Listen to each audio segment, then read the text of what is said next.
If you put me into a corner and you said, Thomas, you can only eat one vegetable for the rest of your life, pick a good one, it would hands down be a pretty simple answer. The reason is because I spend a lot of time researching different vegetables and different foods in general, and my focus is generally on insulin resistance and metabolic optimization and mitochondrial health. So there's one that comes to mind with the biggest bang for the buck, and it's pretty darn easy. Hey, after this video, I want you to check out Organifi. There is a 20% off discount link using code THOMAS20. Okay, if you're looking for a Reds drink powder or a Greens drink powder, they are where the buck stops. They are absolutely awesome. The red juice powder is my jam. Okay, I think I get enough veggies in, but candidly, I don't know if I get enough of the polyphenols and the antioxidants I would like to from fruit, because I try to keep my carbohydrates pretty low. So I don't go out there and eat 100 grams of carbohydrates from fruit, so I don't get all that fruit's worth of antioxidants and polyphenols. So the cool thing about Organifi's Reds is that it only has 2 grams of sugar, and it's naturally occurring sugar. It's not added. It's sweetened with monk fruit, so it makes it super easy. And that link is down below. Plus, they have adaptogenic compounds in it. So we're talking ashwagandha.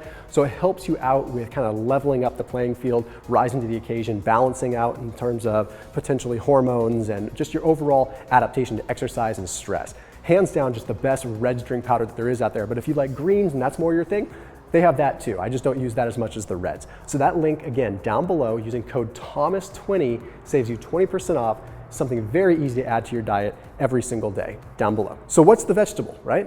Asparagus. Now you're probably gonna stop the video right here, but let me give you the reasons why, because it's also going to teach you when you should be utilizing it, which is a very important thing. Okay, I wanna start out with a rodent model study, which I know isn't the strongest thing in the world because it's rodent model, but there's a reason I wanna mention it.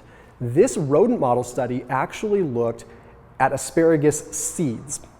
And this is interesting because it tells us the power that asparagus has independent of its fibers, which we'll talk about in just a second separately. So this was published in the British Journal Nutrition, and it took a look at rodents that consume 250 milligrams per kilogram of body weight or 500 milligrams per kilogram of body weight asparagus seeds. They found that there was a dose-dependent decrease in their blood glucose levels with the higher amount of asparagus seeds. Now, additionally, there was a better insulin to glucose ratio. What this means is it didn't just drop glucose levels, it actually influenced insulin as well.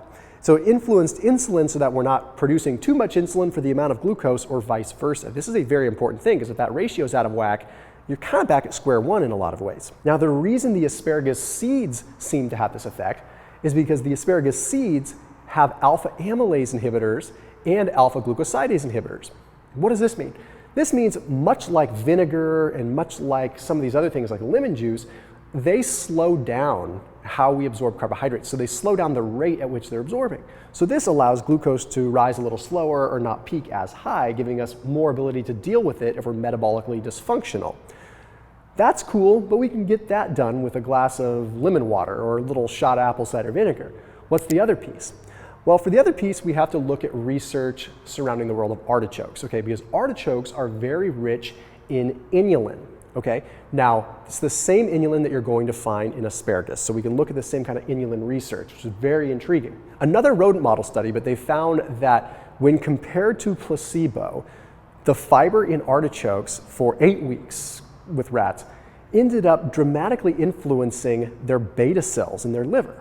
So it ended up actually reducing the amount of pancreatic beta cells, the cells that produce insulin, ended up reducing how much they would die or go through apoptosis. And they found with this, there is improved insulin signaling and ultimately improvements in whole body glucose uptake. But what's also interesting is that they found that the liver stored more glycogen.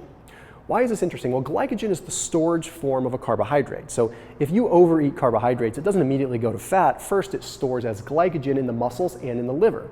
So with this, if your body is not good at synthesizing glycogen, taking glucose and storing it as glycogen, you have a higher chance of it going through de novo lipogenesis and storing as fat, especially in the liver. So the fact that there was an increase in the extra carbohydrates or carbohydrates in general as storing as liver glycogen was a very positive, very powerful thing. Now, this is interesting because this might have to do with more of the fibers that we're going to find in asparagus. So these inulins, or in this case fructans, which is inulin plus oligofructose, really influence our gut microbiome. And I've talked about this to the nth degree on my channel, but basically it feeds your gut microbiome so much that you produce more butyrate. Butyrate is a short-chain fatty acid that has been documented in countless bodies of research to influence glucose metabolism. So now we have two things with asparagus. We have the potential alpha amylase and alpha glucosidase inhibition, slowing down carbohydrate absorption, but then we also have the fiber, which is affecting at more of a core level how our cells see that glucose, and probably why we're improving insulin signaling at its very root. That's phenomenal stuff. That's why it's bang for the buck. If you put me in a corner so you can only eat one vegetable, that's what it would be. Not only that, I get all the nutrient profiles that you get out of it as well. So how much asparagus is enough? What should you do with it? Okay, my general rule of thumb with asparagus is have it towards the end of the day. Okay, first of all, it's one of those things, because of the inulin content, it can bloat you a little bit. So have it at the end of the day where it's not going to bother you as much. And people think they need to have these copious, massive piles of it. No, I mean, all you need is like 5 or 6 stalks of asparagus. Okay, now the trick with asparagus is keeping it moist and keeping it, steaming it, cooking it in that fashion. Don't just throw it in the air fryer, because then you're kind of evaporating a lot of the moisture that makes it palatable. If you don't want stocky asparagus, you want it really nice and moist. One of the things that I do with it is I usually put a little bit of avocado oil on it, and I put nutritional yeast on it, which gets me the beta-glucans. It's a whole separate discussion for another day, basically making a super fibrous, delicious, kind of cheesy-like vegetable in a way.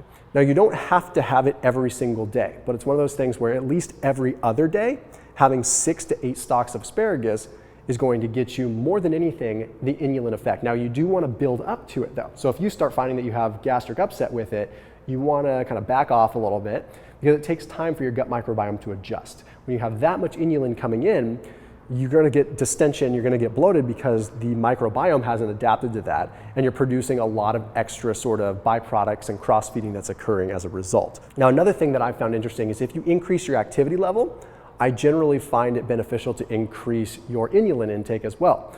And this is because it can, again, provide fodder or fuel or sort of fertilizer, if you will, for your gut microbiome to allow for changes to occur that might potentially help you adapt more. Now, that's purely anecdotal, but I found that my adaptation experience is better when I increase my fiber intake if I'm increasing my workload or my activity level. So as always, keep it locked in here on my channel. I'll see you tomorrow.